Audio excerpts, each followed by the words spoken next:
Welcome back. Tonight we're going to carry on with the subject of Santa Fe and the schools, and we're going to be looking at how the lawsuit is going ahead with Robert Apodaca. Now, the previous article was from May about the judge ordering him to take get a mental evaluation before going to court.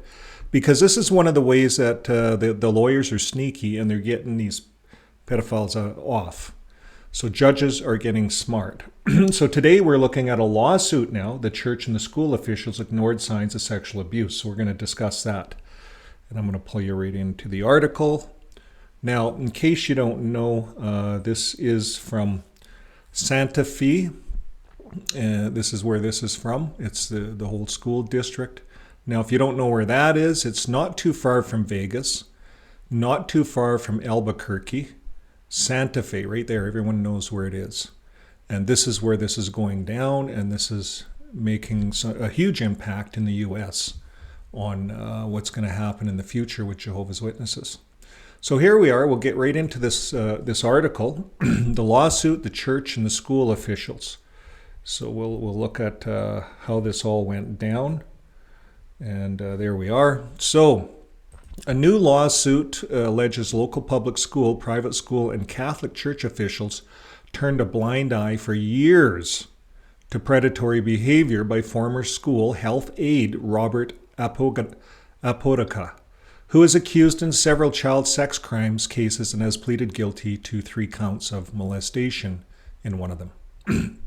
The 70-page complaint filed Thursday in the State District Court seeks an unspecified amount of damages from multiple defendants, including Santa Fe Public Schools, the Archdiocese of Santa Fe, and the Santo Nino Regional Catholic School Board.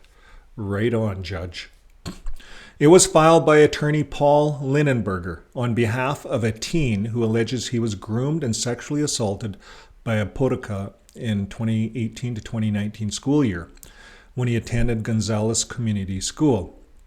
The boy was one of 4 children Apodaca is accused sexually assaulting. And Apodaca's outward behavior was textbook grooming, the lawsuit alleges. Administrators in the schools where he worked were warned of red flags by others and observed those same red flags themselves, but they did nothing to stop him. Emboldened by the indifference, Apodaca took advantage of their protection to keep abusing more children within the Santa Fe public schools, the lawsuit says. And when the former Gonzales assistant principal Robin Chavis became the principal at the Santo Nino, she brought Apodaca with her, the law says, adding he was accused of abusing children there.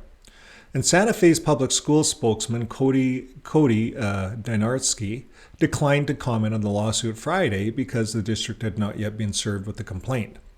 Leslie Riedigan, a spokeswoman for the Archdiocese, wrote in an email Friday, "The Archdiocese of Santa Fe cannot comment on the possible pending litigation, and we continue our efforts to eliminate any sexual abuse throughout the Archdiocese's diocesan facilities."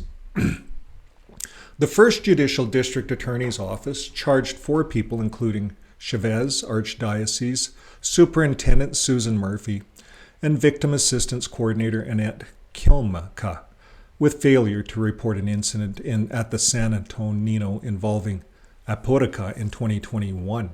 However, a judge dismissed the charges earlier this year after attorneys argued in part the incident violated school policy but didn't constitute a crime. So you see, folks, if you're involved in CSA crimes, you're going to be implicated. You will have to go to court. If you're a mother, fathers, elders, this is an example of what's taken place.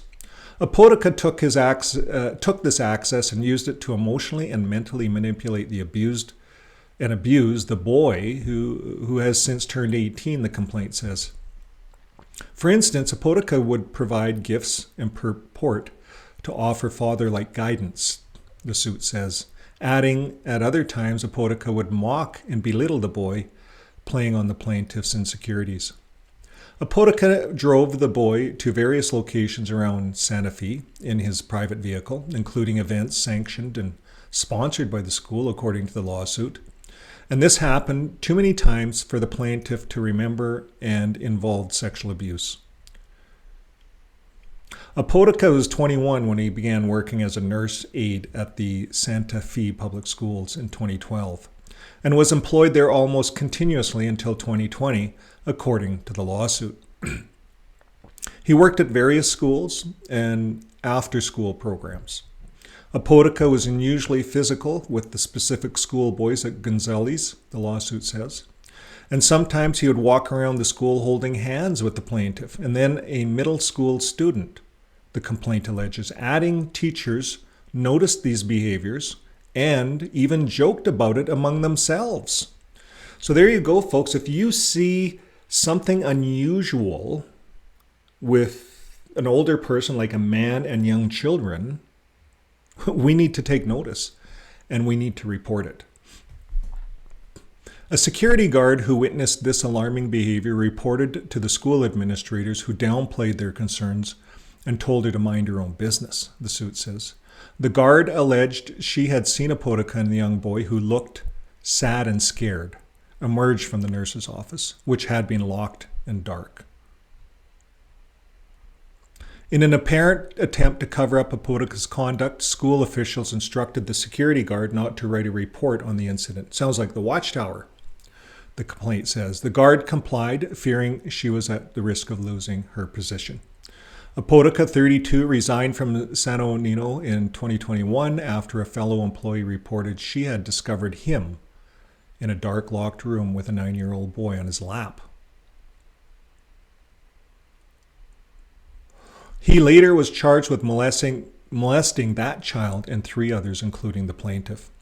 The judge rejected 2 plea agreements for Apodaca, including one that would have resolved all the cases against him and would have given the judge discretion to sentence him between 18 and 30 years. Apodaca pleaded guilty to 3 counts of crime, criminal sexual contact, last month without a negotiated agreement with the district attorney's office, which gives the court discretion to sentence him between 3 and 45 years of incarnation. He was sent to a state prison in Los Lunas to undergo a 60-day diagnostic evaluation before his sentencing. The victim in that case filed a civil complaint in July, which was updated earlier this month, making similar accusations against Apodaca and Santa Fe Public Schools. The boy alleged the abuse began when he was 10 and continued until Apodaca was arrested in 2021. Now, Apodaca still faces charges in 2 cases. His public defender, Julieta Laval, declined to comment Friday, citing pending trials. The district attorney's office dismissed the case involving Lindenberg's client in December, pending further investigation. The case was marked as reopened in April. District Attorney's Office spokesman Nathan Letterman declined to comment Friday on whether the criminal case would be refiled. Lindenberger's lawsuit compares Apodaca to Gary Greger, a serial child molester who taught for nearly 2 decades at schools in Santa Fe and Hispaniola before he was accused of sexual abuse in 2009. And the allegations first became public in civil lawsuits. Greger was criminally charged in 2017, found guilty, following 3 trials in 2019 and 2020. And he was sentenced to nearly 200 years in prison. So he won't be getting out. Hispaniola Public Schools paid about $21 million to settle lawsuits accusing Greger of abuse. Santa Fe Public Schools paid out about $7.2 million to settle civil cases filed by 2 women who alleged Greger assaulted them at a now defunct Agua Fria elementary school. Local museum docents had reported inappropriate touching between Greger and Agua Fria students during the school trip in 2004, prompting him to resign. But Santa Fe district officials provided Greger with a neutral recommendation that allowed him to be hired in Hispaniola. So it's important, if we get rid of people for pedophilia, we don't give them a recommendation. They're criminals. We don't want they can't work with children. And the schools made a big mistake here. So the courts are looking at everything here. Now, in the case, Santa Fe Public Schools defended their actions and denied the allegations at first, only to see Gregor convicted and sent to prison, while the school district paid millions of dollars to his victims, Lindenberg wrote in the recent lawsuit. But while Santa Fe Public Schools was paying for Gregor's atrocities, it turned a blind eye to yet another predator on its campus, this time the nurse's office of their community schools, Robert Apodaca. So that's the end of that story, folks. Crime never pays off. This is a Jehovah's Witness here, molesting Jehovah's Witness kids at school and others. And they have to be brought to justice. So that's what's happening. The courts are not, they're being very careful. And they're having mental evaluations, but they're going after everyone, the schools, the principals, everyone. So that tells me that this is right in the U.S. We have a responsibility. If we know of CSA right now, if you were in a congregation and you know of it, file a report. I filed one today. After reading this stuff, I filed a report today with the RCMP in Canada about the congregation I was in, and I knew of things and I seen things that were not right. So I filed a report. We'll see what happens. I'll share it with you guys online. But today, this is the end of the news, and we still have yet another story coming. So stay tuned, and we're going to show you how the CSA cases are costing the U.S. government a whole pile of money. And I'll wait for the next video. Okay, well, until next time, keep living your life with love. Bye for now.